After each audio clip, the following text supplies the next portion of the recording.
Assalamualaikum warahmatullahi wabarakatuh. Bismillahirrahmanirrahim. Alhamdulillahi hamdan katsiran tayyiban mubarakan fihi kama yanbaghi li jalali wajhikal karim wa li 'azimi sultanik. Allahumma salli ala Sayyidina Muhammadin abdika wa rasulika nabiyil ummi wa ala alihi wa sahbihi wa sallim. Nawaitu ta'alluma wa ta'lim wa tazakkura wa tazkir wa naf'a wal intifa' wal ifadah wal istifadah wal hatha ala tamassuki bi kitabillah wa sunnati rasulih wa du'a ilal huda والدلالة على الخير ابتغاء وجه الله ومرضاته وقربه وثوابه. اللهم إنا نسألك فهم النبيين وحفظ المرسلين وإلهام الملائكة المقربين. Ya Allah, kami mohon padamu kefahaman para nabi, daya hafalan para rasul, dan ilhamnya para malaikat muqarrabin. Allahumma aghnina bil ilmi wa zayyinna bil hilmi wa akrimna bit taqwa wa jamilna bil afiyah ya arhamar rahimin. Ya Allah, kayakan kami dengan ilmu-Mu, hiasilah kami dengan kelembutan, muliakanlah kami dengan takwa, cantikkan kami dengan sihat wal afiat. Allahumma barik lana fi Sya'ban wa balighna Ramadan. Terima kasih yang berusaha tuan pengacara majlis. Yang saya hormati Tuan Nazir, Barisan Al-Ali Jawatan Kuasa, seterusnya para sukarelawan Masjid Al-Falah Kampung Jenjarum, tuan-tuan guru, para alim ulama, para habaib, muslimin muslimat, hadirin hadirat, tuan-tuan puan-puan, moga sekaliannya sejahtera dalam limpahan rahmah dan barakah. Saya dahului dengan penyataan tahmid kesyukuran atas pertemuan malam ini, dan seterusnya dapatlah kita bertatap muka bersempena dengan program Istiqbal Ramadan sempena menyambut kehadiran Ramadan Al-Mubarak 1444-2023. Malam ni saya diminta menyampaikan satu tajuk, moga-moga ada manfaat, iaitu Ramadan, bulan tarbiyah. Hadirin hadirat sekalian, jika tidak silap kiraannya pada malam ini kita dah pun memasuki 26 Sya'ban. InsyaAllah lagi 5 hari kita akan didatangi oleh tetamu agung. Bulan Ramadan bakal bertandang. Semua yang beriman kini diundang membaca zikir, Al-Quran berkumandang. Lailatul Qadar marilah dihadang. Sungguh beruntung mereka yang dapat menjadi kurnia berlipat-lipat. Kepada Allah mereka mendekat, itulah buah amal yang berkat.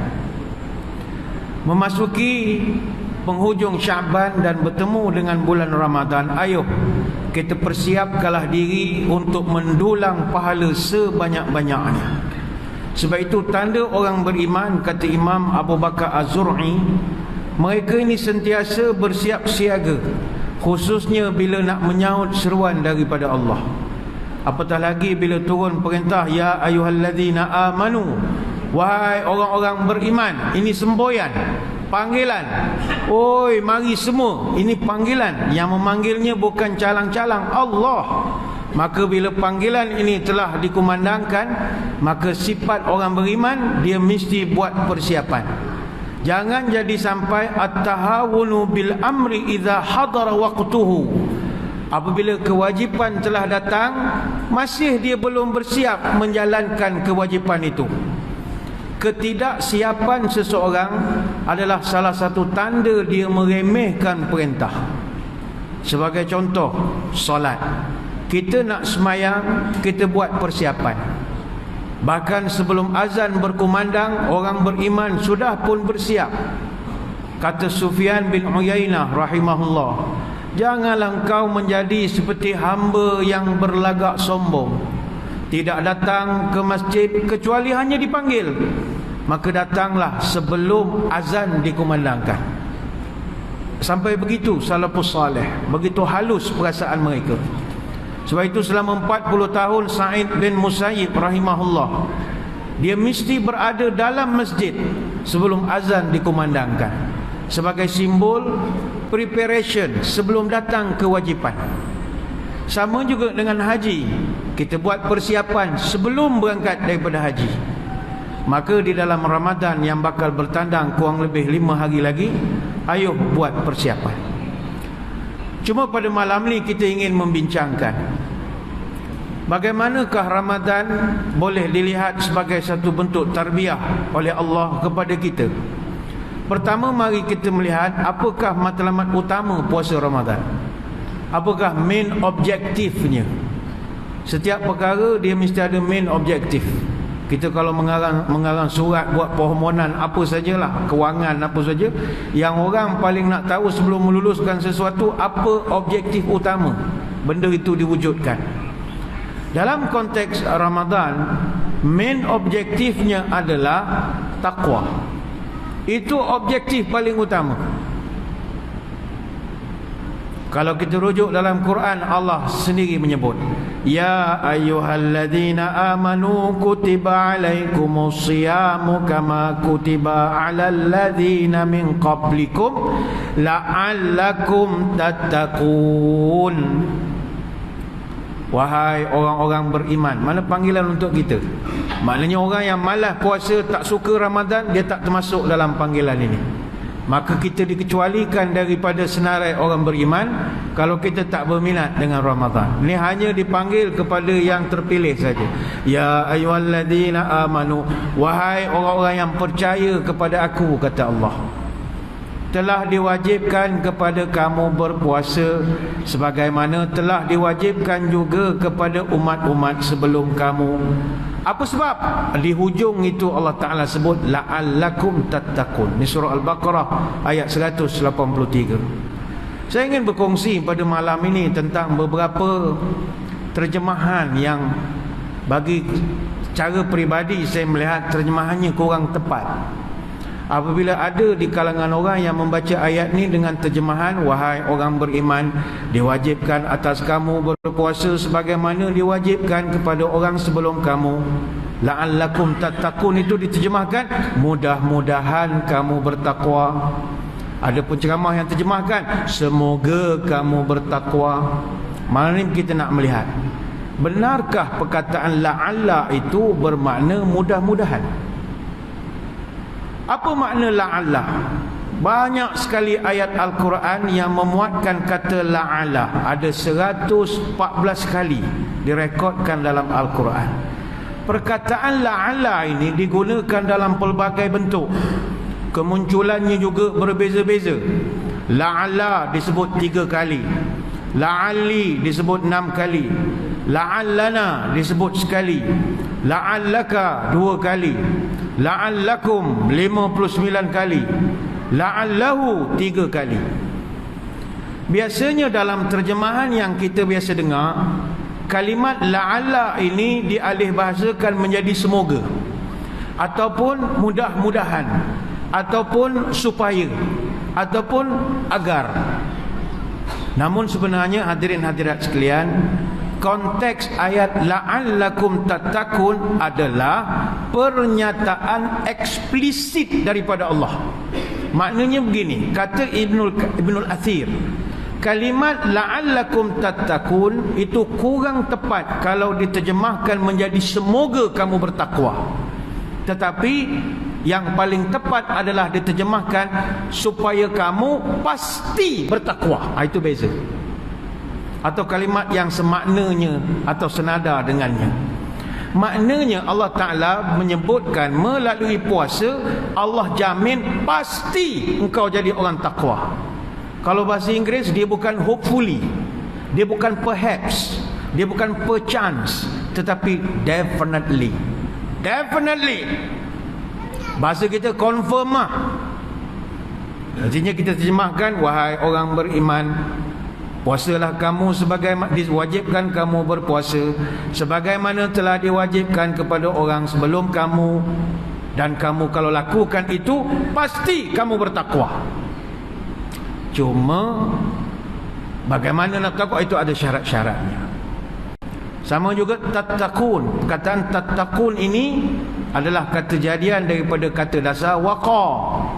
Waqa ini maknanya melindungi, maknanya menjaga, maknanya menutupi. Tetapi kita nak faham mudah, la'allakum tattaqun, kita terjemahkan jadi takwa sahaja. Tapi dia lebih daripada itu. Puasa ini kalau engkau buat, kata Allah, kamu pasti akan dilindungi, kamu pasti akan dijaga, kamu pasti akan ditutupi. Itu lebih mendalam lagi maknanya. Sebab itu bila digabungkan kalimat la'allakum tattaqun, dan dalam Quran bukan sekali Allah Ta'ala sebut la'allakum tattaqun. Dalam Quran ada 6 tempat Allah Ta'ala menyebut kalimat la'allakum tattaqun, dan semuanya menjurus kepada satu maksud, engkau pasti dijaga oleh Allah. Contohnya dalam surah Al-Baqarah ayat 183 yang kita bacakan, ya ayyuhalladzina amanu kutiba alaikumusiyam sampai la'allakum tattaqun. Begitu juga dalam surah Al-Baqarah ayat 21, ya ayyuhan nasu ubudu rabbakumul ladzi khalaqakum walladzina min qablikum la'allakum tattaqun. Wahai manusia, sembahlah Allah, Tuhan yang telah menciptakan kamu dan juga orang sebelum kamu, supaya kamu pasti terlindung daripada kemurkaannya. Sama juga di dalam surah Al-Baqarah ayat 63, wa idza akhadna mitsaqakum wa rafa'na fawqakumut tur khudhu ma atainakum biquwwatin wadhkuru ma fihi la'allakum tattaqun. Dan ingatlah ketika kami mengambil janji dari kamu dan kami angkatkan gunung Tursina di atasmu, dan kami berfirman, pegang teguhlah apa yang kami berikan kepadamu, dan ingatlah selalu apa yang ada di dalam pesanan itu, la'allakum tattaqun, supaya kamu terlindung dari kemurkaan kami. Dia tak terjemahkan la'allakum tattaqun tu supaya kamu takwa, tapi supaya kamu pasti terlindung dari kemurkaan kami. Sama juga dalam surah Al-Baqarah ayat 179, walakum fil qisasi hayatun ya ulil albabi la'allakum tattaqun. Dan di dalam kisos itu ada jaminan kelangsungan hidup untukmu, wahai orang yang berakal, agar kamu pasti terlindung daripada kemurkaan Allah.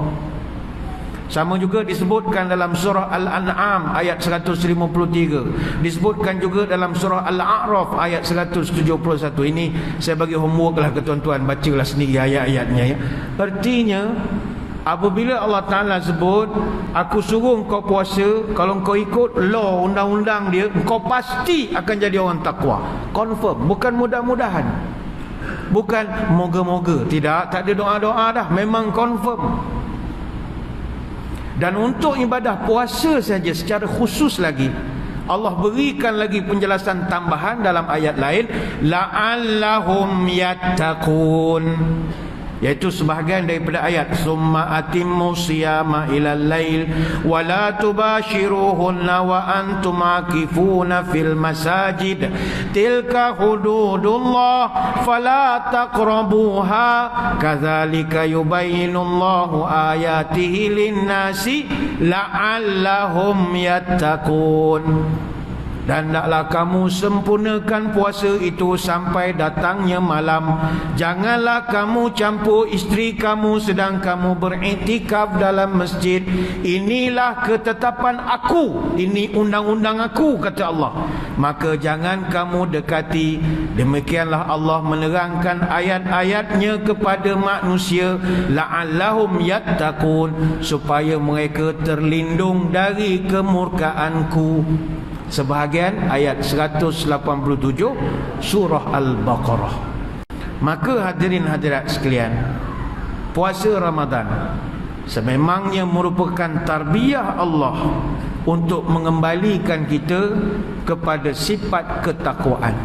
Sesuai dengan main objektif dia, nak hasilkan produk orang beriman yang bertakwa. Untuk mendapatkan result ataupun hasil produk yang bertakwa itu melalui satu proses. Prosesnya itu macam kilang. Kita kalau kilang ada banyak department, ada banyak bahagian. Kilang dia tak ada satu bahagian saja.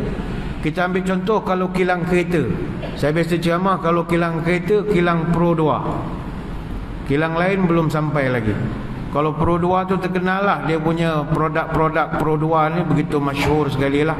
Start daripada zaman Kancil, Rusa, Kembara, Kenari, Kelisa, Myvi, Biba, Alza, Beza, Azia, Arus, Ativa. Itu anak beranak Pro 2. Untuk nak melahirkan anak-anak dia tu dalam satu kilang di Sungai Choh, di Rawang.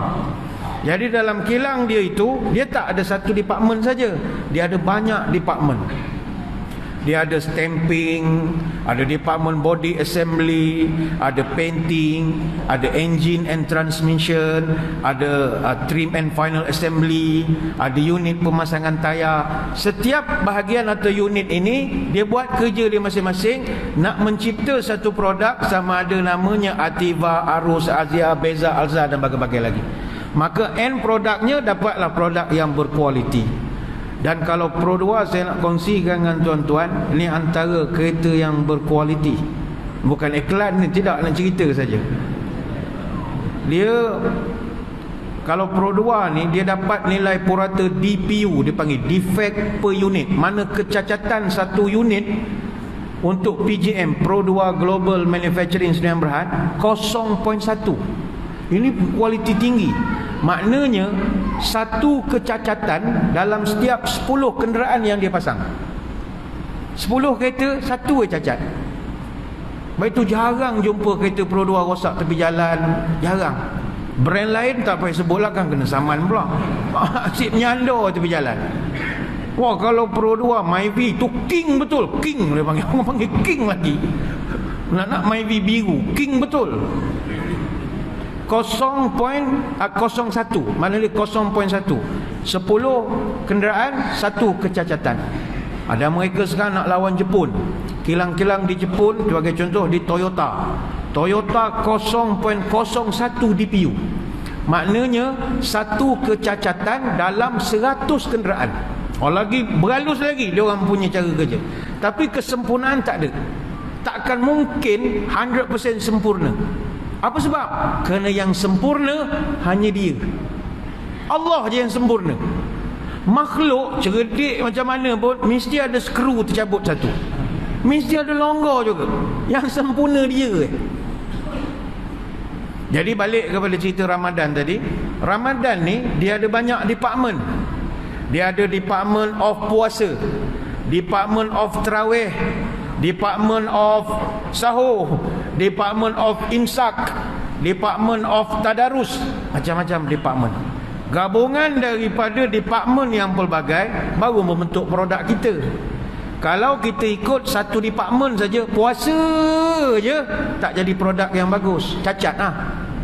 Kita kena lalui tarbiyah tarawih, tarbiyah puasa, tarbiyah tadarus dan bagai-bagai lagi. Yang penting end result dia adalah takwa. Maka hadirin hadirat sekalian, bagaimana Ramadan boleh membentuk ketakwaan kita ini? Saya nak berkongsi pada malam ini. Ada satu senarai semak ataupun checklist yang dikongsikan oleh almarhum Profesor Dr. Yusuf Al-Qaradawi. Dia ada menulis satu makalah tentang berkenaan kesan tarbiyah Ramadan kepada para puasawan. Dia panggil orang berpuasa ni puasawan. Nak jadi jutawan tak mampu, puasawan sajalah. Nombor satu, kata dia, kesan daripada tarbiyah Ramadan, benda ni kalau tak ada pada kita nanti, kita gagal lah, kita jadi produk yang cacat. Kalau nak jadi produk yang sempurna, mesti ada checklist ini. Pertama, hasil daripada kilang Ramadan melahirkan puasawan yang mana fizikalnya bertambah sehat dan jiwanya amat bahagia selepas dia selesai madrasah Ramadan ini. Sebab itu alhamdulillah, sebenarnya kita bulan puasa ni sepatutnya kita menjadi lebih sihat, lebih badan lagi cantik, kesihatan makin bagus. Sebab kita dah banyak berpantang banyak perkara. Orang yang isap rokok 14 jam dia dah stop isap rokok, berapa batang dah dia dah jimat dah di situ. Jimat duit, jimat paru-paru dia pun bersyukur paru-paru dia. Ya Allah, leganya aku bulan puasa berehat. Kalau tidak hari-hari main asap dah macam kedai snooker dah paru-paru dia tu. Ni contoh sajalah. Tapi maghrib sekarang macam kereta api tanah Melayu lah asapnya sekarang. Itu cerita lain. Tapi dia merehatkan. Begitu juga perut. Perut kita ni tuan-tuan, dia macam kilang juga. Perut kita bekerja tanpa henti. Tuan-tuan mungkin perut tak bekerja masa tidur Masa lain mengunyah, minum, mengunyah, minum, mengunyah. Dua tu selalu berlaku. Saya ingat masjid ni je AJK tak agih air. Kalau masjid lain sambil ceramah itulah dia agihnya air setiap orang. Sambil menengok ceramah kat 10 minit dia mengagih air ke setiap jemaah. Ni contoh sini bagus ni okey. Tapi habis ceramah kan makan pula lagi la ilaha illallah. Perut kita ini dia panggil organ enterology. Sepanjang bulan puasa organ enterology kita berehat. Setelah mereka bekerja keras selama 11 bulan. Bayangkanlah perut dengan rembesan hidrokloriknya, kerjanya nak memecahkan protein yang masuk. Kemudian ada small intestine, nak menyerap pula nutrisi daripada makanan yang kita masuk tu, mana dia nak sedutkan yang berkhasiat, nak saringkan. Kemudian kolon, pergerakannya dalam perut kita nak mengeluarkan sisa makanan yang tak berfaedah melalui rektum supaya dibuangkan keluar. Ini non-stop bekerja. Tapi bila Ramadan berehat, kilang tu sekejap. Cuma maghrib kan dia OT semula lah. Maghrib kan dia overtime sampai pukul 3 pagi. Mengunyah je kerja kita ni tuan-tuan. Baik tu orang kalau Ramadan, cuba tengok berat badan dia. Kalau berat badan dia bertambah, something wrong. Tak sepatutnya berat badan bertambah bulan Ramadan. Dia telah gagal di dalam pentarbiahan Ramadan. Sepatutnya makin smart. Baju raya buat awal bulan Rejab, pakai Syawal longgar habis. Sebab kurus dah. Baik itu 3 cara makan di bulan Ramadan ni. Pertama, orang makan sekadar keperluan, iaitu hanya untuk nak menegakkan tulang rusuk saja, nak menegakkan letih dan penat kita. Yang kedua, ada orang makan untuk nak mencukupkan, iaitu dia nak mengisi 1/3 perut dengan makanan, 1/3 dengan minuman, dan 1/3 untuk bernafas. Dia tak boleh lebih kota 1/3, 1/3, 1/3. Kalau terlebih 1 portion, dia akan tendang. Tendang, kita sendawa. Maknanya kita ganggu kota orang lain. Tapi orang kita bila sendawa, maknanya syukur nikmat. Alhamdulillah, tambah lagi. Padahal tu dah warning, kau dah curi ruang orang lain. Itu ruang napas, kau dah ambil napas punya ruang. Maka ada jenis yang ketiga, orang makan terlampau berlebihan. Dia bantainya cendol masa berbuka 3 mangkuk. Cendol 3 mangkuk. Akhirnya sembahyang maghrib masa sujud keluar balik cendol ke hidung. Overdose. Ambil panjang ni cendol rupanya. Sebab itulah saya pesan diri saya dan tuan-tuan, Nabi SAW dia minta umat dia jaga makan. Kena jaga makan. Ada orang bagus sembahyang tak tinggal, sunnah Nabi ikut, tapi bab makan dia kalah. Jangan. Nabi sangat suruh kita jaga makan. Makan ni bukan benda kecil. Makan bukan benda kecil. Lepas tu setahun sekali Allah Ta'ala suruh juga kita ni tak makan seharian sampai petang. Sebab makan ni benda yang besar, agenda besar. Pertama, dosa manusia pertama adalah makan. Dosa manusia pertama bukannya membunuh, bukan Habil dan Qabil. Dosa pertama Allah Ta'ala rekodkan di dalam surah Al-A'raf ayat 22. Alam anhakuma antilkuma syajarah wa aqul lakuma inna syaitana lakuma adum mubin. Bukankah aku dah larang kamu berdua jangan dekati pokok itu, dan aku dah pesan setan itu musuh yang nyata. Surah Al-A'raf ayat 22. Dosa pertama manusia adalah makan. Nenek moyang kita dulu makan. Sebab itu dalam tafsir Israiliyat disebutkan, tafsir Israiliyat ni maknanya tafsir daripada agama Yahudi, Nasrani. Sebab mereka pun kenal dengan Adam dan Hawa, tapi dia ada pahaman yang lain. Jadi bagi kita orang Islam, tafsir Israiliyat boleh dibaca, boleh didengar, Tetapi terserah pada kita, nak percaya boleh, tak percaya pun boleh. Itu orang panggil tafsir Israiliyat. Dalam tafsir Israiliyat ada disebutkan Nabi Adam dulu, masa dia makan buah khuldi, buah larangan itu, dia makan sebiji, dia telan, lekat dekat sini, dekat tekak dia ni. Itu sampai sekarang lekat, menjadi kenang-kenangan pada orang lelaki-lelaki. Itu buah halkum ni, kononnya lah, supaya jadi kenangan. Ini moyang kita dulu dipersilakan turun ke dunia daripada surga kerana makan. Jadi kita pun bila nak makan kena ingat itu, ini halkum itu. Tuan-tuan kalau tak ada halkum, pindah duduk belakang pakai telekom. Macam mana tak ada halkum pula duduk depan pula lah. Duduk belakang. Puan-puan pun kalau ada halkum duduk depan. Apa tu katanya Siti Hawa makan banyak, 2 biji dia makan, telan, lekat juga, tak tahu kat mana, cek sendiri. Ni Israiliyat, saya takkan ada yang percaya pula ya. Nak percaya boleh, tak percaya boleh, tak ada masalah. Tapi puncanya makan. Yang kedua, Nabi suruh kita jaga makan sebab punca penyakit makan. Tuan-tuan, kalau kita tengok artis-artis rock kapak yang sekarang dah umur 60-an, 50 lebih, sihat-sihat daripada kita lagi. Kita pun heran, macam mana dia orang ni main gitar, kurus-kurus semua, sihat, rambut panjang. Dia orang tak makan. Geng ni rokok dengan air hidup lah. Dia tak makan. Makan ni mendatangkan musibah. Kalau tak dijaga, kita orang masjid kan asyik makan je kerjanya. Dan nak ada ceramah macam ni, macam-macam makan boleh sediakan. Sebab itu mau Kukis, Raja Mesir, dia pernah kirim doktor, tabib ke Madinah untuk buat medical check up sebagai persahabatan. Hantar kepada ke Madinah nak cek medical check up Nabi, sahabat-sahabat saja, persahabatan. Ketika pasukan berubatan dari Mesir cek kesihatan para sahabat, mereka dapati mereka tak ada penyakit. Tak ada penyakit yang teruk-teruk. Lantas pasukan berubatan ni tanya kepada baginda Nabi SAW, apa rahsia orang Madinah ni tak ada yang kena sakit kronik? Apa jawapan Nabi? Nahnu qaumun la na'kul illa an ju'in wa idza akalna la numli'u nafsana min at-ta'am. Kami ni satu kaum yang makan bila lapar saja. Makna tak ada istilah mengunyah, jajan, tak ada. Tak ada. No such thing. Popcorn ke apa tak ada. Macam kita kan bawa kereta ngunyah kacang, penuh kacang, tak habis kacang kuaci, kita kan mengunyah non-stop. Tak, Nabi sebut kami ni makan bila lapar.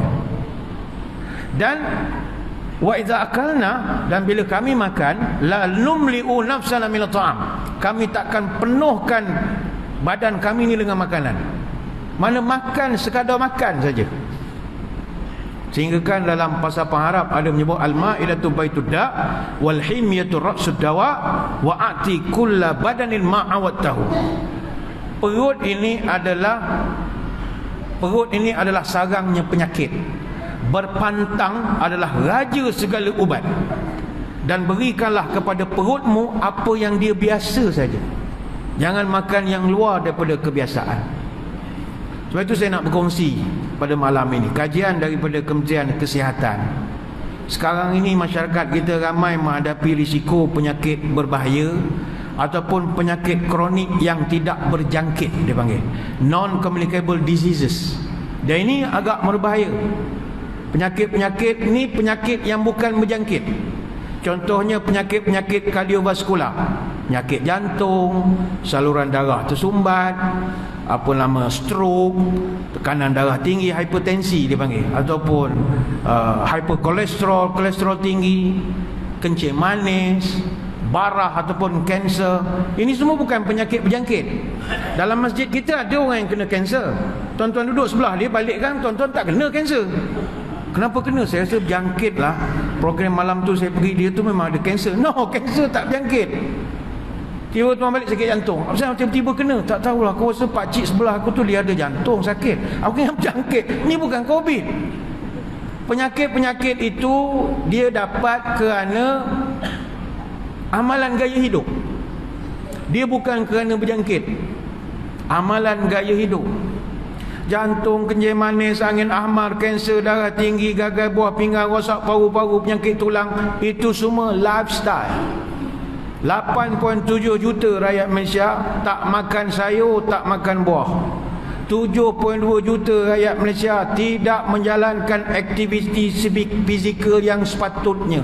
Tak ada exercise, tak ada jogging, tak ada apa. Buat perabot kursi meja, kepala serabut, duduk saja. Tak ada benda dibuat. Mengunyah kerja. Tak masuk lagi yang misal rokok, minum arak. Ini semua boleh merosakkan badan.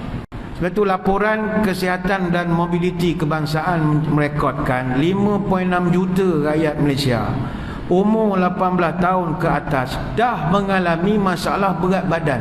Ni orang muda, awak jangan buat malu company. Kami dulu pernah muda juga.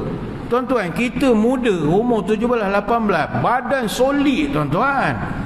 Mana ada gemuk macam budak-budak sekarang. Lemak dia boleh main gitar. Kodok. Apa benda ni? Bukan menghina, tidak, bukan body shaming, ni sayang. Sebab kita pernah muda. Kita ni gemuk ni sekarang. Dah tua-tua ni, metabolisme dah kurang. Isteri suka masak, masjid asyik kenduri, gemuk. Tapi umuran muda tak sepatutnya, sebab kita pernah muda. Itu kita boleh marah. Tak percaya, datang rumah tengok gambar masa kami kahwin. Besar mana badan kami, kecil-kecil je. Sebab itu ini tidak bagus data ini. 27.8% penduduk di Selangor mengalami obesiti. 17.5% kena kencing manis.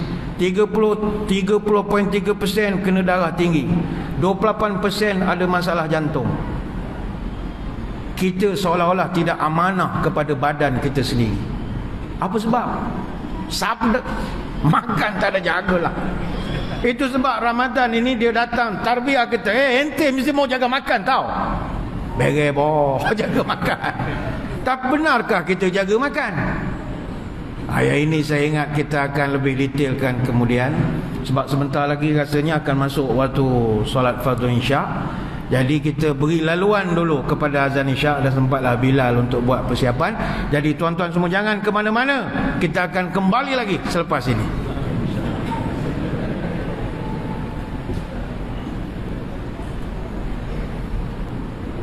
Muslimin muslimat yang dirahmati Allah sekalian, kembali kita menyambung syarahan kita pada malam ini. Saya mohon izin daripada jemaah untuk menganjakkan sedikit pelaksanaan solat isyak berjemaah kita, untuk kita sambungkan huraian pada malam ini. Mohon izin daripada hadirin hadirat sekalian. Kita sedang membicarakan tentang Ramadan sebagai satu bentuk madrasah untuk Allah Ta'ala nak tarbiyah kita, nak membentuk kita menjadi orang yang bertakwa. Sebab itu kata Dr. Yusuf Al-Qardawi, salah satu proses pembentukan ataupun tarbiyah itu adalah dengan memastikan kita jadi lebih sihat selepas daripada Ramadan, hasil daripada tarbiyah sepanjang Ramadan. Dan kita kena akui tuan-tuan, kita selama 11 bulan makan kita tak kontrol, tak jaga. Maka jangan heran data-data terkini menunjukkan banyak penyakit-penyakit yang sedang menimpa masyarakat kita. Ada masanya menimpa kepada orang yang masih muda lagi. 30-an dah kena kencing manis, 40-an dah kena stroke. Padahal ini penyakit-penyakit orang pencen kalau dulu. Ayolah kita kawal nafsu makan. Minum kopi bercampur susu, kalau tawar ditambah gula. Jangan diikutkan hawa nafsu, lama kelamaan menjadi gila. Anak ayam ditimbang pukal, bawa ke pekan ke rumah setinggan. Kalau nafsu melebihi akal, umpama makan tak cukup sepinggan. Tanam bunga dalam pasu, bunga melati, bunga pandan. Jangan ikut hawa nafsu, kelak nanti binasa badan. Masalah orang kita pula kalau bab makan, peluh berkira, makan berselera. Masa makan bersimbah peluh, kalau bekerja asyik mengeluh. Puncuk lebah gading gajah, bekerja segan tapi bila makan gagah. Itu masalah. Habis majlis ni sekarang, banyak lauk, lamalah duduk. Banyak kuih, duduk tak beralih. Apatah lagi Ramadan ni nanti pesta makanan. Pergi ke bazar Ramadan ni bukanlah kita nak marah orang berniaga, sian. Saya kesian orang berniaga bazar Ramadan, saya kena bantai ke penceramah. Tidak, bukan nak nasihat ke kita ni, sama kita ni. Beli banyak bagus, tapi jangan makan seorang. Sedekah, itu bagus. Beli murtabak 10, bukan untuk kita. Sedekah masjid, sedekah anak yatim, itu tak apa. Tapi hati-hati untuk diri sendiri. Yalah, makanan banyak, rojak, pasembo, nasi kandar, laksa pening, cendol, char kway teow-nya lagi, popiah basah, rojak buah, mi goreng mamak, berlagi murtabak. Kalau Ramadan tak payah ceritalah murtabak ni. Bulan lain makan murtabak tak apa sedap lah. Ramadan pula sedap makan murtabak. Sama ke nasi Arab yang baling telur sambut tu, bulan lain tak sedap, bulan puasa je sedap. Nak kalau beli sambil beratur daripada pukul 12, dia lagi sedap. Kajian yang pernah dibuat oleh Jabatan Pengurusan Sisa Pepejal Negara, atau sekarang dikenali sebagai SW Corp sekarang ini, bila Ramadan, sisa makanan saja menokok jadi 55%. Setiap hari di bulan Ramadan, tapak pelupusan sampah di 8 buah negeri menguruskan 15,000 tan sampah makanan saja. Berapa teruknya kita. Walhal kalau kita betul cinta Nabi SAW, Nabi tak pernah kenyang 3 hari berturut-turut. Tak pernah. Ma syabi'a Rasulullah SAW salasata ayyamin mutawaliyatin. Kata Aisyah, Nabi tak pernah kenyang 3 hari berturut-turut. Hari ni dia kenyang, esok dia akan lapar. Lapar maknanya puasa. Kalau hari ni dia kenyang, esok dia kenyang, lusa dia lapar. Dia takkan kenyang 3 hari berturut-turut. Kita campur malam ni dah berapa hari kekenyangan? Hari ni saja kenduri 3 dah kenyang lah. Esok lagi campur dengan anak cucu balik lagi, ajak makan tom yam lagi. Ni contoh. Nabi kita makan sikit, kita sikit-sikit makan, payah. Nabi seorang yang jaga makan, kita asal berjaga makan, asal berjaga makan. Nabi makanannya semua jadi ubat, kita sekarang ubat pula dah jadi makanan. Berbonggol-bonggol tekak makan ubat pagi-pagi, guk cair darah ada itu ini. Apa sebab? Ya, kita tak boleh nak salahkan benda dah berlaku. Tapi adik-adik yang mula-mula ni, jaga kesihatan. Orang kita pula kalau makan, la ilaha Allah, terutama orang masjid ni, bukan marah ke orang masjid, tidak. Kita orang masjid kena jadi contoh.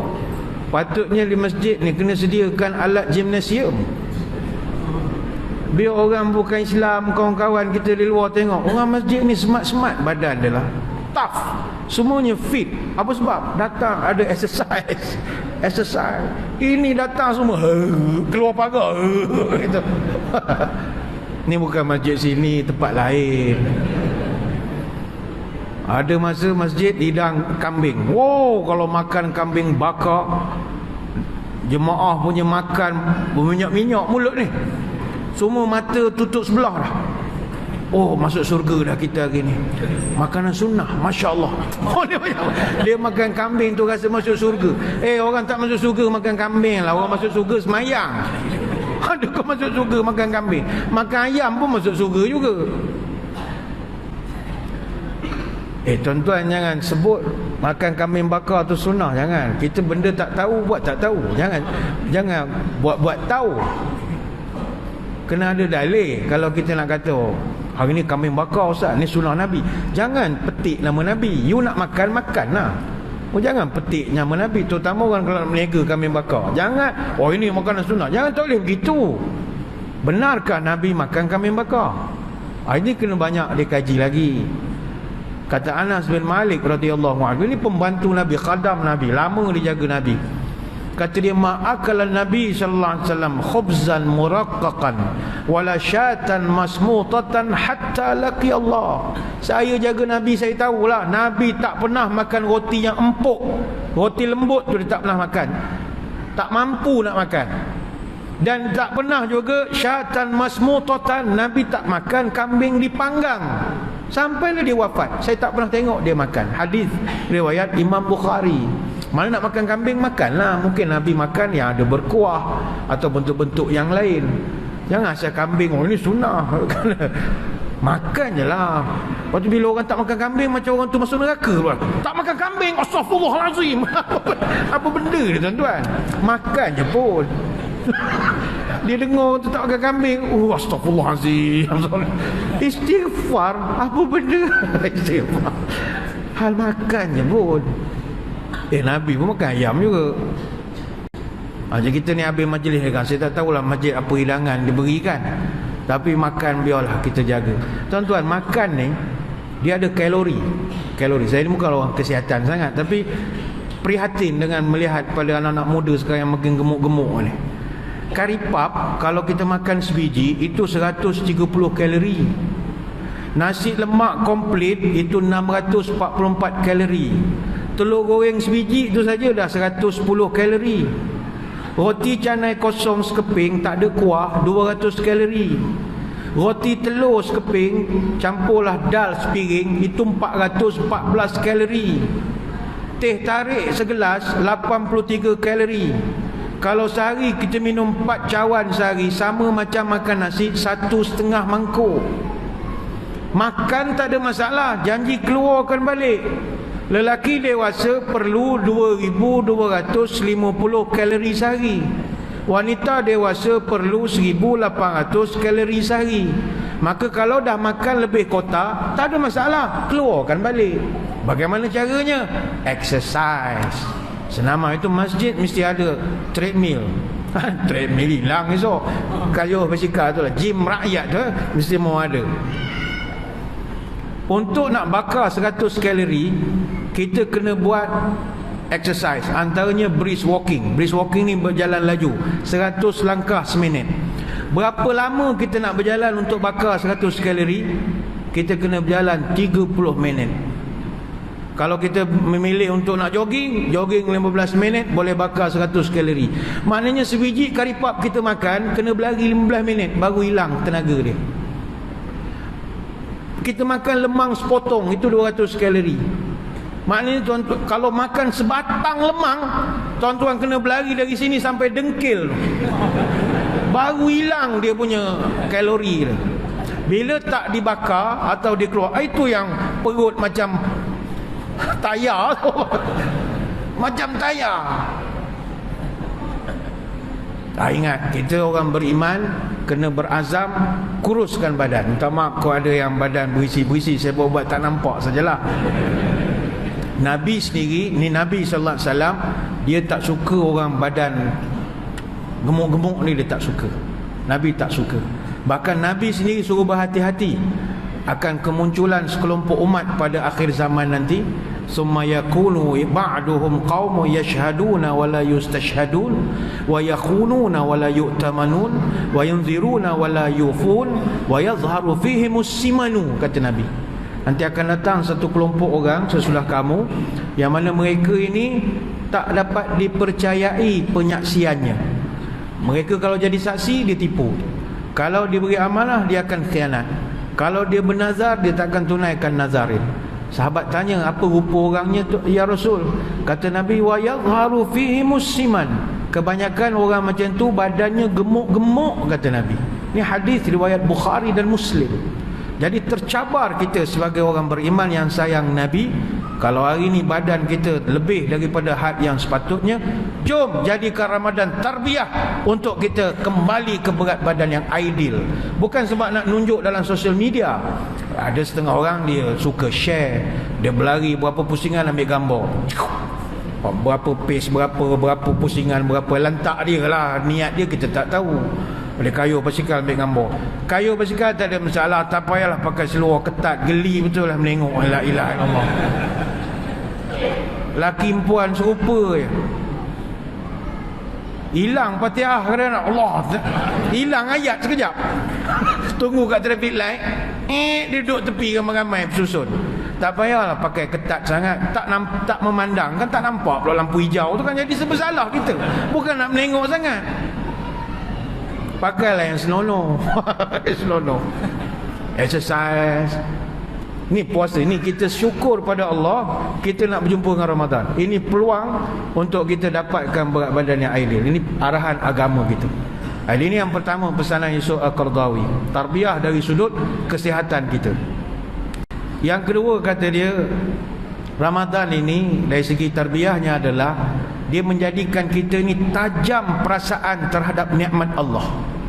Dan kita menjadi orang yang lebih bersyukur berbanding sebelumnya. Kita jadi lebih bersyukur. Dia bulan puasa ni memang kita punya tahap kesyukuran tinggi lah. Sebab kita lapar. Orang bila lapar ni baru dia menghargai, baru dia tahu nikmat. Kita bulan puasa tuan-tuan, kalau tengah hari panas, pergi ke masjid nak sembahyang zuhur, time ambil wudu, air paip tu terkena bibir. Rasa sedap pula air paip lah. Air paip pun sedap. Punyalah syukur. Selama ni air paip buat tak tahu je. Barulah di situ kita nampak halusnya jiwa kita. Alhamdulillah ya Allah, aku jadi lebih halus lagi jiwa aku sejak puasa ini. Kita rasa bersyukur atas nikmat makan yang selama ni kita tak perasan. Ramai orang yang tak makan lebih teruk pada kita. Rakan-rakan kita, saudara-saudara yang duduk di pedalaman, yang jauh daripada nak order Grab dan sebagainya, mana merasa serupa kita. Kita duduk sini lapar, malas nak keluar, Grab, gedek-gedek datang motor. Budak Grab yang ngantor pun dah macam saudara dah, kenal lah, hari-hari ngantor. Yang kita jadi syukur pada Allah.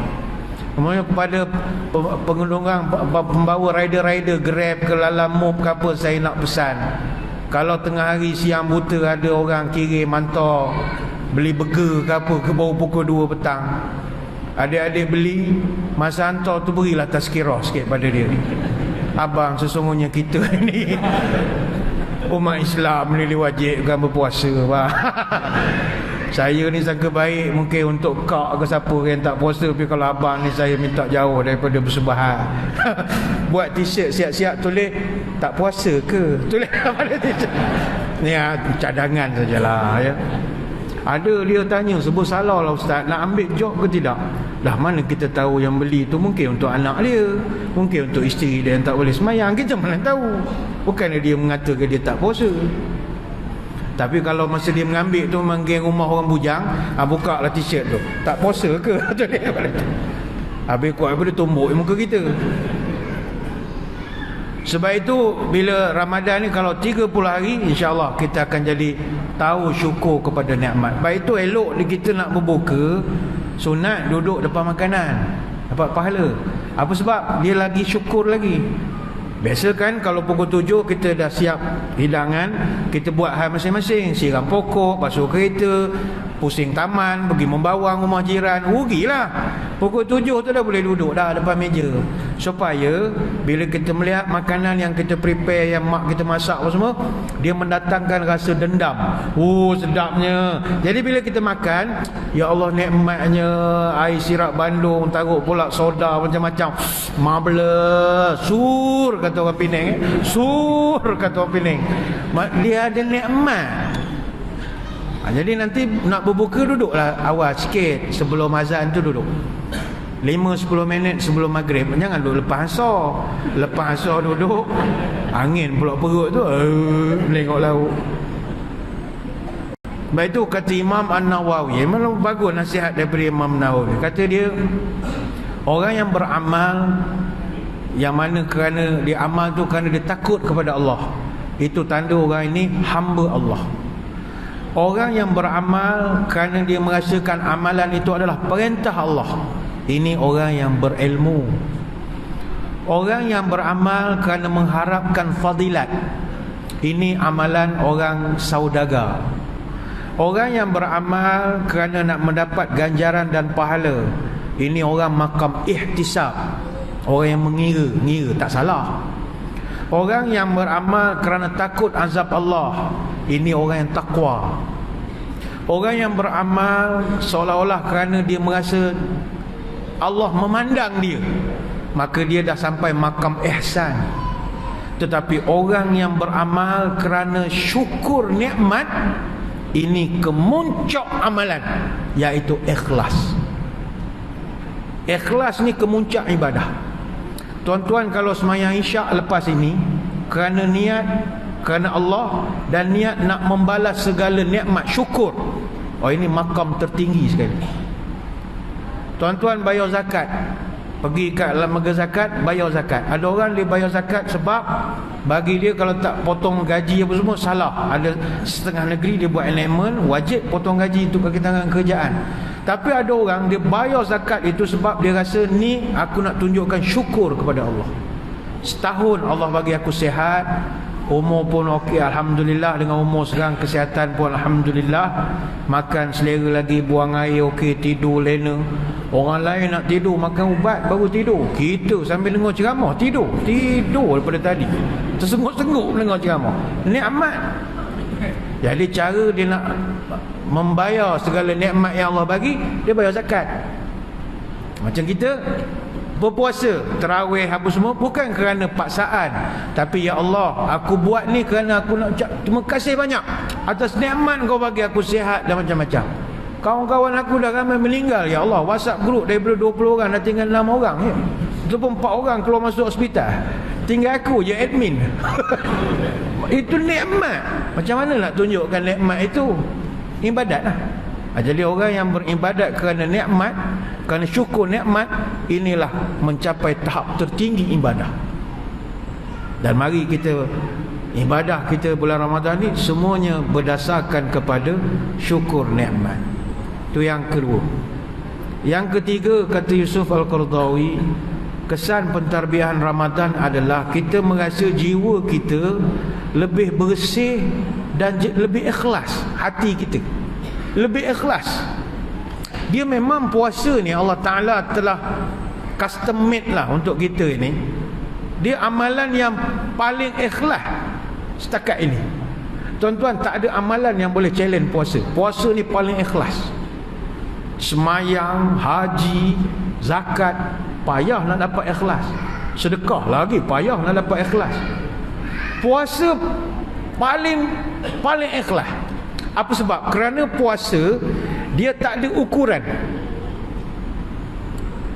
Orang tak tahu pun kita puasa. Bayangkanlah, punyalah ikhlas sampai orang tak tahu kita puasa.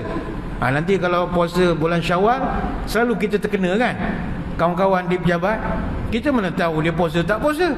Puasa 6, kita pun ajak minum air, mau minum air, mengeteh, jom mengeteh.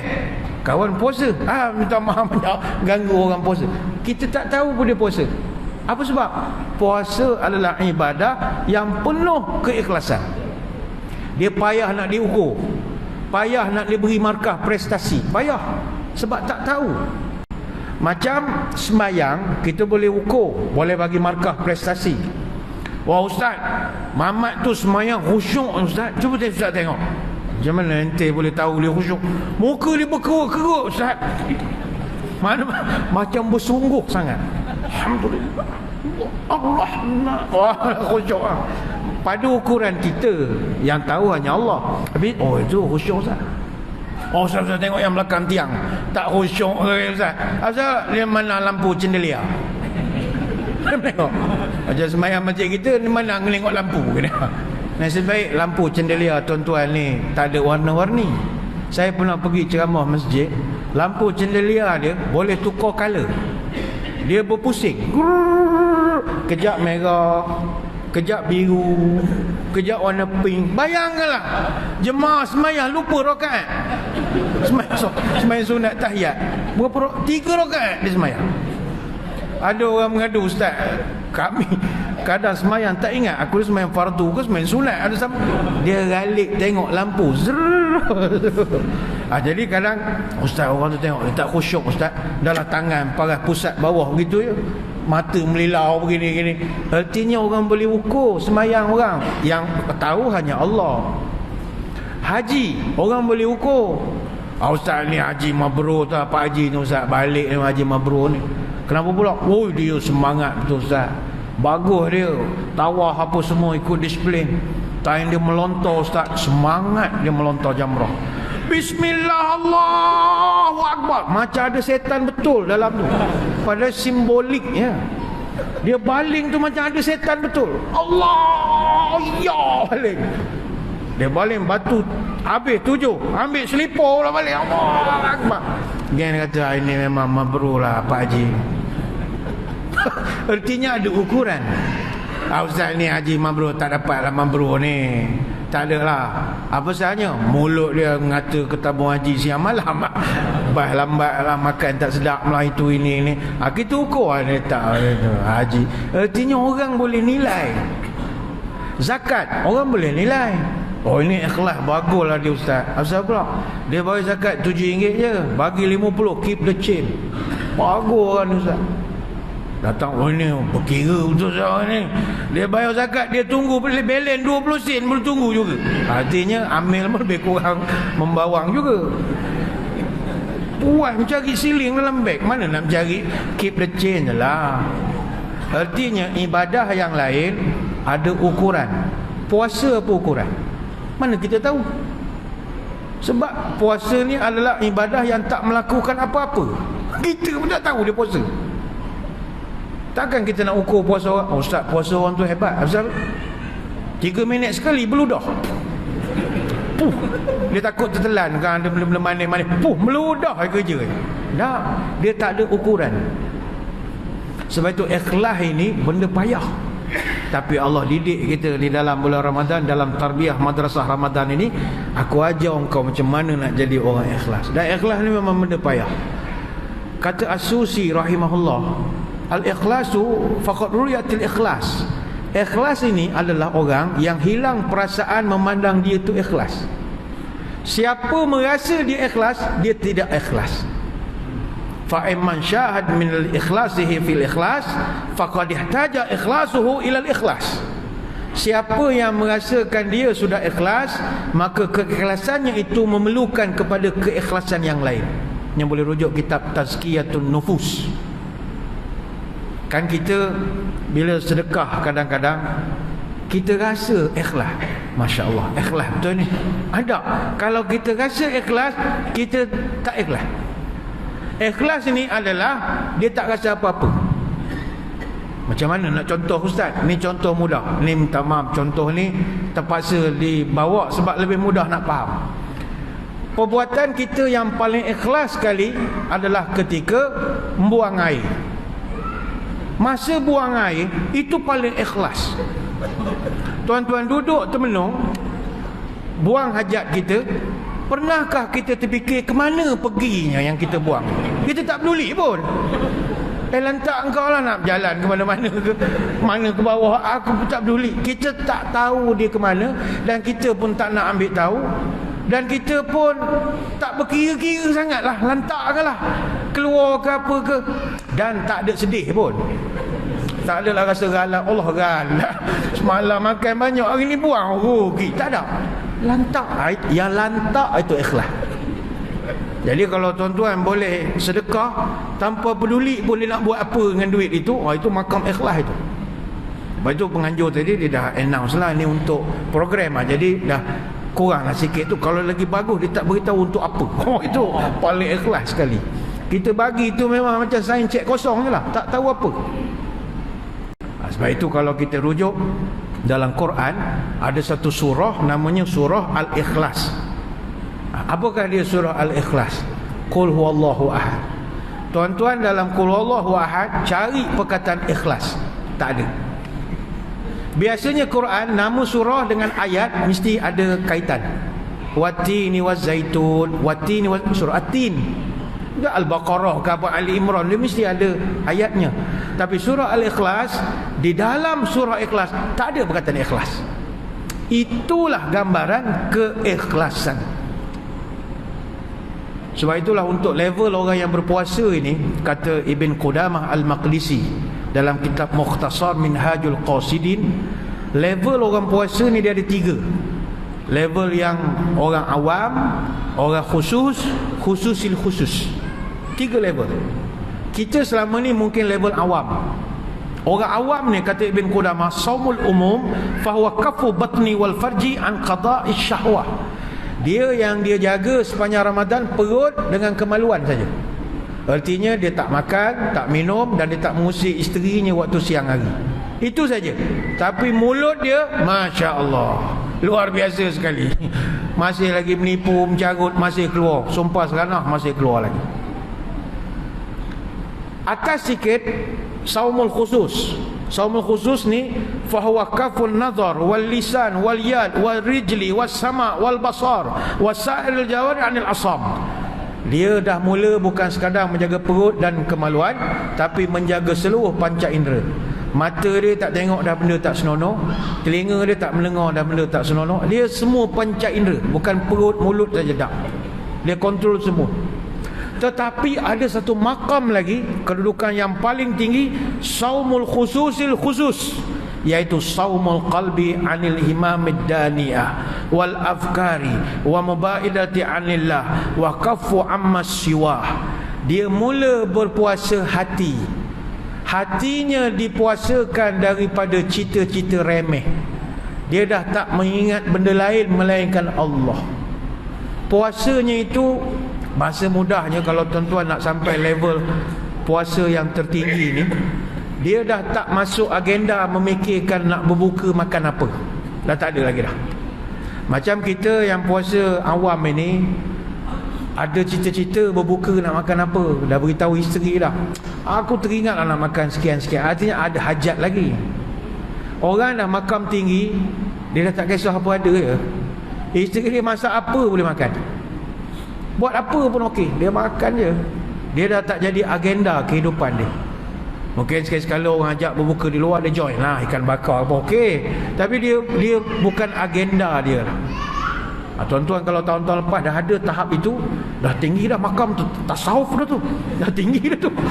Payah orang awam nak dapat makam tu. Kita biasa berangan-angan lah, boba lah, itulah, ini makan sushi. Orang dah makam first class ini, dia dah tak kisah sangat makan apa. Ibadah dia kerana dia, kerana Allah. Tapi kalau dia hidang kambing, jalan, tak ada masalah. Sama dia tu tak ada cita-cita. Dia pergi bazar Ramadan, pergi kosong, balik kosong. Dia tak tahu beli bela. Aku tak tahu nak beli apa. Yalah, dia tak ada. Dia jiwa dia, makan ni bukan agenda lagi lah. Dia dah rasa yang penting hubungan dengan Allah, dapat minum air segelas, kurma sikit, kuih sepotong, jadilah. Lepas tarawih kan bawalah cari-cari roti sikit, itu je. Dia dah bukan agenda dia. Macam adik-adik yang puasa umum ni, jenis beratur pukul 12 tu lah, beratur panjang, tak apalah, naik tahap, naik dah berumur esok naik tahap lagi. Baik, itu orang yang dah tahap ikhlas ini, mereka beramal bukan kerana result. Dia beramal kerana dia enjoy dengan proses. Dia enjoy the process, not the result. Orang kalau dah minat sesuatu, dia dah tak kisah sangat result. Bagi dia, dia enjoy tengok moment itu, feeling, vibration, vibes itu yang dia nak. Macam kita yang minat bola lah. Orang yang betul-betul peminat tegar bola, takkan nak tengok result. Kita nak tengok permainan, dan kita enjoy dengan permainan itu. Baik, itu jangan marah orang sanggup pergi stadium, conteng muka cat 3 hari baru hilang tu, kikis saja, lukis bendera sini, beratur daripada pukul 12. Sebab dia rasa bila duduk dalam stadium, menjerit gol, enjoy the process. Kemenangan tu dia tak, tapi dia lebih enjoy proses itu. Kadang-kadang kalah menang pun tak kisah, enjoy. Samalah macam contoh kita Masjid Al-Falah Jenjarum misalnya.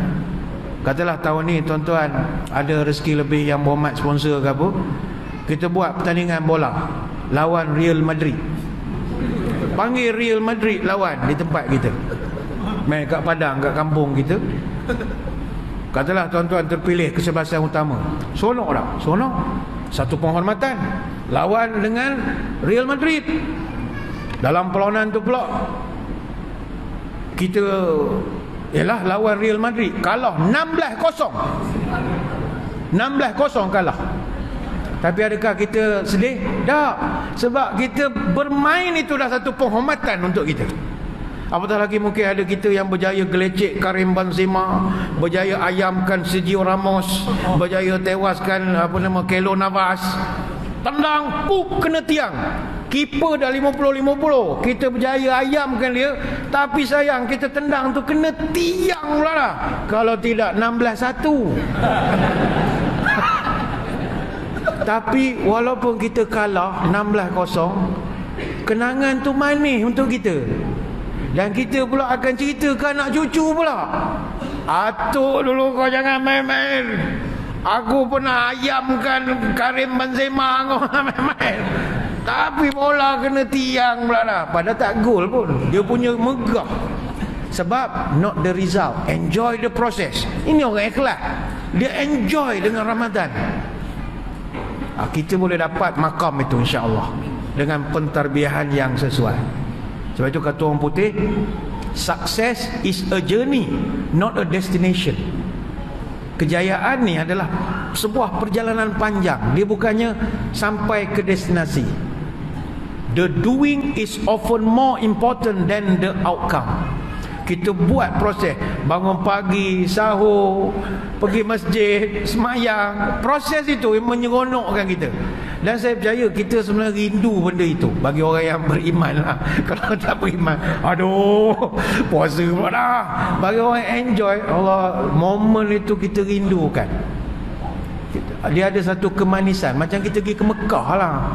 Mekah ni tuan-tuan, orang ramai, semayang kadang sebelah burung pati sekarang. Assalamualaikum warahmatullahi wabarakatuh. Terbang burung. Tak dapat masuk ke dalam tu, dekat luar nak semayang. Orang ramai kena tolak, marah dek cleaner lagi, polis harap marah, haji Allah, haji, haji Allah, haji. Tapi manis bagi kita. Indah. Tanya nak pergi lagi tak? Tak serik.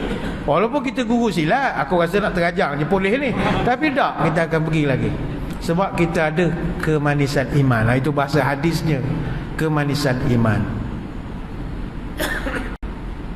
Ini cerita ikhlas ni panjang pula kalau kita nak cerita hal ikhlas ni, tapi lain tahunlah. Sebab ada masa orang dia ada mengatakan kita ibadat ni kena ikhlas, tak boleh tunjuk-tunjuk langsung ke orang. Ini ada juga kita kena perbaiki. Kadang-kadang kita tengok ada orang dia sedekah, tolong orang susah, masuk dalam sosial media, kita fitnah, kita kata macam-macam, oh ini tak ada ikhlas, tunjuk depan orang. Jangan begitu.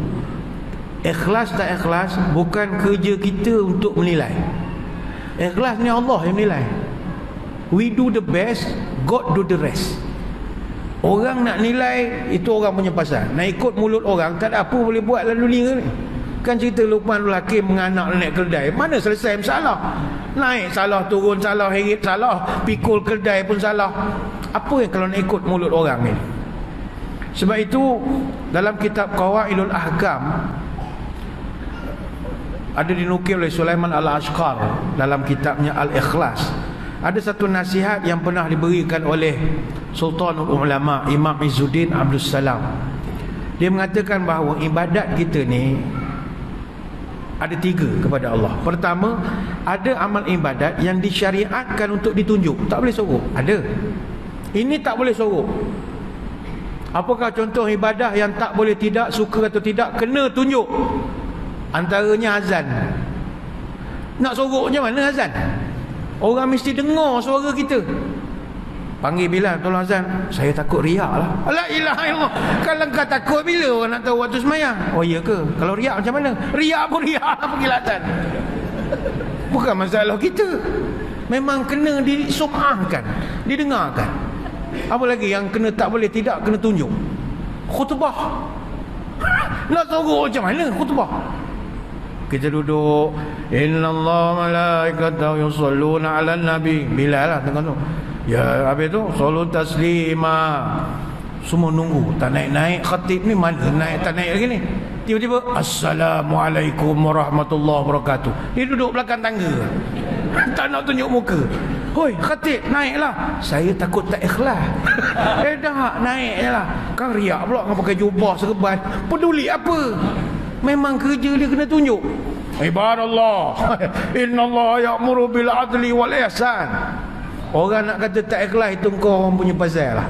Memang ibadat tu kena ditunjukkan. Apalagi yang mesti tak boleh tidak kena ditunjukkan. Mengantar jenazah, nak sorok apa? Mengantar jenazah ke kubur, mengurus jenazah, macam mana nak disorokkan? Jadi jangan kita ingat semua ibadah tu tak boleh tunjuk korang. Dah ada yang disuruh tunjuk. Tak mungkin disembunyikan. Ikhlas tak ikhlas bukan kerja kita mengukur. Yang kedua, kata Izzuddin Abdul Salam, ada amal ibadah yang kita amalkan secara tersembunyi lebih afdal daripada ditunjukkan. Ada.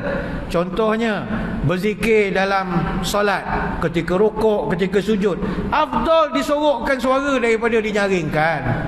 Kan ada jemaah jenis kalau dia rukuk la ilaha illallah, kuatnya lah berzikir subhanallah subhanallah subhanallah subhanallah. Aduh, masa dia sujud subhanallah membaca tahiyat ketika sembahyang patut sorok kan. Ini at-tahiyatul mubarakatuh salawat. Dia ni makmum ke imam dia ni? Baca Fatihah mengalah ke imam. Alhamdulillah.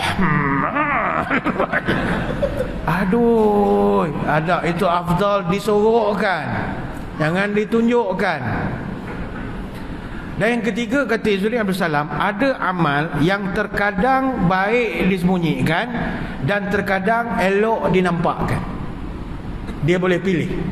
Apakah dia? Bersedekah.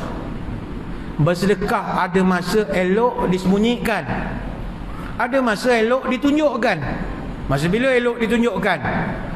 Khususnya nak meyakinkan kepada para penderma. Dan contoh, kita dapat dana sumbangan Tan Sri tu, Datuk Sri ni macam-macam. Kita onkan live, kita tunjuk, kita beri. Baru orang confident. Oh, duit aku dia salur. Okey, aku percaya ustaz ni, aku bagi lagi. Jadi kita tak tahu niat orang. Yang ni sangka baik jelah. Oh, ini nak nunjuk-nunjuk. Astagfirullahalazim. Kena ada tasawuf sikit lah tuan-tuan. Hidup kita ni kena ada tasawuf sikit. Hati jangan busuk sangat. Apalagi amalan yang ada masa boleh disorok, boleh ditunjuk. Berceramah, berdakwah. Ada masa boleh secara depan, ada masa boleh disorokkan. Baik tu bila orang marah isu tak dapat kebenaran ceramah lah, tak boleh tunjuk ceramah, sorok. Macam mana ceramah sorok? Buat YouTube, buat live Facebook di rumah, pasang green screen, tak ada masalah. Semuanya boleh asalkan kita berkehendak. Marilah kita menjaga keikhlasan. Ikhlas hati, jujur pekerti. Ikhlas menurut alur patutnya. Ikhlas mengikut undang adatnya. Menjadi manusia hati nak kena lurus. Iman teguh, hati pun halus. Memikul beban, hati pun tulus. Mengingat rakyat tidak akan putus. Itu ikhlas. Yang terakhir, ni yang akhir lah. Dia ada banyak, ada 600 pesanan dia. Saya terang sampai 4 sajalah ya. Banyak sangat ni pesanan Yusuf Qaradawi ni. Yang terakhir, tarbiyah Ramadan ini dia boleh mengendurkan gelora nafsu dan menjadikan kita lebih gairah beribadah seterusnya. Jadi nanti habis bulan Ramadan, kita kena ada gairah pula nak beribadah di bulan Syawal. Siapa yang habis Ramadan, dia pun terus laung merdeka. Subuh Syawal tak pergi ke masjid lah. Elok semayang pukul 7.30 pagi, semayang subuh 1 Syawal. Itu tak senonoh lah. Kalau sekolah fail. Ini antara yang kecundang dalam madrasah Ramadan. Orang yang sukses dalam madrasah Ramadan, habis saja Ramadan, Syawal pertama itu kekal datang ke masjid, semayang subuh berjemaah. Kalau hari pertama semayang subuh pukul 8, Zuhur ngasar qada tak ada, make up tebal, nak cuci rugi katanya. Qada semayang. Maghrib tak ke mana-mana, maghrib 8 suku. 8 suku baru maghrib. Isyak tak semayang, tidak, dah penat, kenyang, buat jamuan sate macam-macam, akhirnya tak semayang. Kalau ini pesennya, gagallah tarbiyah. Sebab itu para ulama mengatakan bahawa orang yang berjaya meneruskan kesinambungan ibadah bulan Ramadan ke bulan Syawal dan seterusnya, ini lulus tarbiyah. Man min sawabil hasanati al hasanatu ba'daha. Tanda kebaikan pertama diterima ialah apabila ia memberanakkan kebaikan yang lain. Contoh, kita puasa 30 hari Ramadan. Masuk Syawal, kita gembira sehari. Hari kedua, kita puasa 6. Itu tanda ada kesinambungan. Sebab itu orang yang berjaya puasa 6 bulan Syawal, ini kita ucap tahniah. Sebab ini tanda ibadah Ramadan lulus. Orang yang malas puasa 6, ini bukan wajib, tidak. Tapi kita ukur diri kita lah. Kalau puasa 6 tak mampu buat, itu tanda puasa Ramadan baru ni markahnya cukup makan saja. Sama macam orang balik Mekah. Macam mana kita nak tahu kita baru umrah baru-baru ni Allah terima umrah kita? Apa tanda kita balik haji, Allah terima haji kita? Tandanya mudah saja. Adakah berkesinambungan balik Mekah dengan sekarang? Kalau masa di Mekah hari-hari pergi Masjidil Haram, balik ke Malaysia haram pergi masjid, tak ada lah. Artinya dia tidak berkesinambungan. Gagal lah madrasah itu. Madrasah umrah dia gagal. Ramadan pun sama. Kalau lepas Ramadan sambung pula puasa 6, ini lulus, cemerlang. Sambung pula masjid tak tinggal, ini lulus, cemerlang. Takkanlah bulan puasa Allah dah latih tiap-tiap malam sembahyang tarawih kau datang, tapi bila bulan lain yang fardu kau tak datang. Kan pelik lamanya tu. Masa bulan Ramadan yang sunat jaga bagi nak gerak, datang parking tak ada, parking jauh pun tak apa. Tapi bila bulan Syawal dan seterusnya sembahyang fardu di rumah, tak kenalah. Dia menunjukkan markah tak berapa cantik. Ayolah tuan-tuan muslimin muslimat, kita berdoa kepada Allah, moga Allah menjadikan kita adalah lulusan terbaik madrasah Ramadan nanti, insya-Allah. Banyak nak diceritakan tapi masa tak begitu mengizinkan. Saya kira sekadar itulah sembang-sembang malam ini bersempena dengan istiqbal Ramadan kita. Sekali lagi saya mengucapkan ribuan terima kasih kepada penganjur atas undangan. Mohon maaf sebarang kekurangan. Moga-moga kita bertemu lagi pada lain-lain kesempatan. Sebelum berpisah, marilah kita menadah tangan berdoa. Moga Allah mengizinkan kita, memanjangkan umur kita, beri rezeki kita dapat bertemu dengan bulan Ramadan Al-Mubarak. A'udzubillahi minasyaitonirrajim. Bismillahirrahmanirrahim. Allahumma salli wa sallim ala sayyidina Muhammadin salatan tukhrijuna biha min zulumatil wahmi. Allahumma sallimna ila Ramadan wa sallim lana Ramadan wa taslimhu lan minna mutaqabbala. Ya Allah, hantarkan kami ke bulan Ramadan, hantarkanlah bulan Ramadan kepada kami, terimalah segala amalan kami di bulan Ramadan. Allahumma qad adallana syahru Ramadan wa hadara fasallimhu lana wa sallimna lahu warzuqna siyamahu wa qiyamahu warzuqna fihi al-jiddi wal ijtihad wan nashat wa a'izna fihi minal fitan. Ya Allah, Ramadan semakin hampir, sampaikanlah kami kepada Ramadan dengan selamat. Kurniakanlah kami rezeki dapat melaksanakan puasa dan sembahyang malam di bulan Ramadan. Rezekikanlah kami ketekunan, kesungguhan dan semangat dalam beribadat, dan kami berlindung padamu dari sebarang gangguan, ujian dan fitnah yang ada pada bulan Ramadan. Allahumma tawil umurana wa sahih ajsadana wa nawir qulubana wa thabit imanana wa ahsin a'malana wa wasi' arzaqana wa ilal khairi qaribna wa li syarri ab'idna wa qdi hawaijana fid dini wad dunya wal akhirah innaka ala kulli syai'in qadir. Ya Allah, panjangkanlah umur kami, sihatkanlah tubuh badan kami, terangkanlah hati kami, tetapkanlah iman kami, elokkanlah amalan kami, luaskanlah rezeki kami, dekatkanlah kami dengan kebaikan, jauhkanlah kami dari kejahatan, kabulkanlah segala doa kami, sama ada dalam urusan agama, dunia ataupun akhirat. Subhanakallahumma wa bihamdika nashhadu an la ilaha illa anta nastaghfiruka wa natubu ilaik. Wa sallallahu ala sayyidina Muhammadin wa ala alihi wa sahbihi baraka wasallam. Walhamdulillahi rabbil alamin. Sekadar itu, ingat, kurangkan juadah, tingkatkan ibadah. Wabillahi taufiq wal hidayah. Wassalamualaikum warahmatullahi wabarakatuh. Wallahu a'lam.